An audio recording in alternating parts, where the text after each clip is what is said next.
کور کې ژوندي دي. عند ربهم یرزقون، یعنی په لوړو جنتونو کې به وي چې ډول ډول نعمتونه یې لاسته راځي. فرحین بما آتاهم الله، یعنی خوشحاله به وي او سترګې به یې پرې یخې وي، نفسونه به یې خوشحاله وي ځکه چې نعمتونه به یې ښایسته او لوی وي. کله چې خوشحالي او نعمتونه پوره دي نو الله تعالی د هغوی حال بیان که. ویستبشرون بالذین لم یلحقوا بهم من خلفهم، یعنی یو بل ته به زیری ورکوي چې د دوی کم ملګري په دنیا کې ژوندي وو هغوی راورسېدل او اوس به هغه نعمتونه ترلاسه کړي چې دوی ترلاسه کړي دي او پر دوی به هیڅ ویره او غم نه وي. الله رب العزت د هغوی حال په دې بیان سره ختم کړی چې یستبشرون بنعمت من الله وفضل وان الله لا یضیع اجر المؤمنین. د الله تعالی د نعمتونو او فضل زیری به اخلي او د دې خبرې زیری به ورکول کیږي چې الله تعالی د نیکي کوونکو ثواب نه بربادوي. نو موږ له الله رب العزت څخه د نیکبخته ژوند، د شهادت مرګ، له متقیانو سره راپاڅېدل او د پیغمبرانو ملګرتیا غواړو.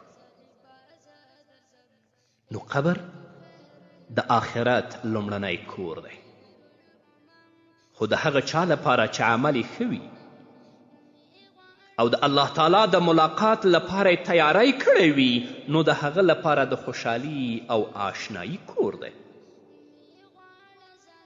او که د چا عمل بد وي او د الله تعالی نافرمانی یې کړې وي، خپل ژوند یې په ګناه، په فساد او په منکراتو کې تیر کړی وي نو د هغه لپاره د نفرت او تورتب کور دی.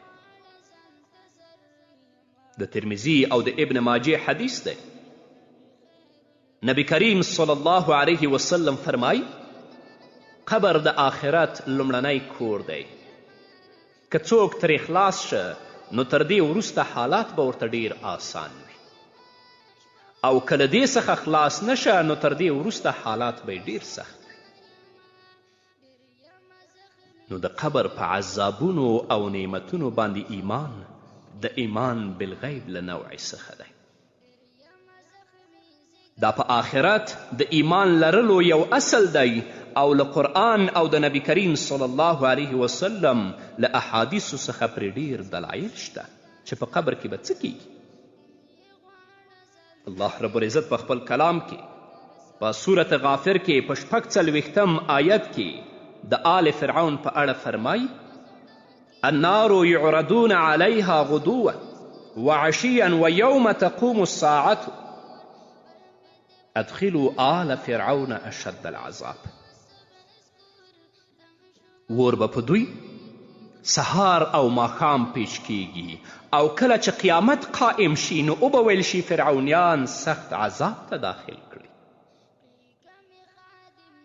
همدارنګه الله رب العزت په خپل کلام کې په سورة توبه کې په 101 آیت کې فرمایي سنعذبهم مرتين ثم يردون الى عذاب عظیم.